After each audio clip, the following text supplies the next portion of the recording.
Hello' everyone আৰু আপোনালোক সকলোকে পুনৰবাৰ স্বাগতম মোৰ জীৱনৰ অন্য এটি দিনলৈ। এয়া ভিডিঅ' আছিলে 2 তাৰিখৰে, কিন্তু মোৰ আপলোড কৰাত পলমেই হ'ল কিয়নো অকণমান ব্যস্ত হৈ আছিলোঁ এইটো সিটো কামত, আৰু বিশেষভাৱে এটা কামত ব্যস্ত হৈ আছোঁ। আপোনালোকক দেখুৱাম বাৰু নেক্সট ভিডিঅ'ত।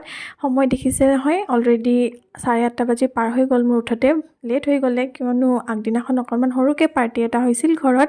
উঠিয়েই লাগতিয়াল কামখিনি কৰি মেলি আজৰি হৈ লৈছোঁ সোনকালকৈ, কিয়নো এঠাইলৈ যাম, মানে গৈছিলোঁ সেইদিনাখন। চ' মুখ হাত ধুই আহি ৰাতিপুৱাই প্ৰথমতে কুহুমীয়া গৰম পানী এগিলাচেৰে দিনটো আৰম্ভ কৰিলোঁ। তাৰপিছতে এই চাহকাপ কাৰ কাৰ প্ৰিয় ক'ব। দেন মোৰ আহি গ'ল টিউশ্যন পাতি কৰাই, আকৌ বাহিৰতো টিউশ্যন আছিলে, তো জল্দি যাই বাহিৰত টিউশ্যনো সামৰি আহিলোঁ। আহি লৰালৰিকৈ ওলাইছোঁ এঠাইলৈ বুলি। ক'ত গৈছিলোঁ আৰু গোটেইখিনি মোমেণ্টছ আপোনালোকলৈ আগবঢ়াম। মই তাতেও ভ্লগ কৰিছিলোঁ বাৰু। চ' কিপ ৱাটছিং। আশা কৰোঁ ভিডিঅ'টি চাই ভাল পালে। বাই।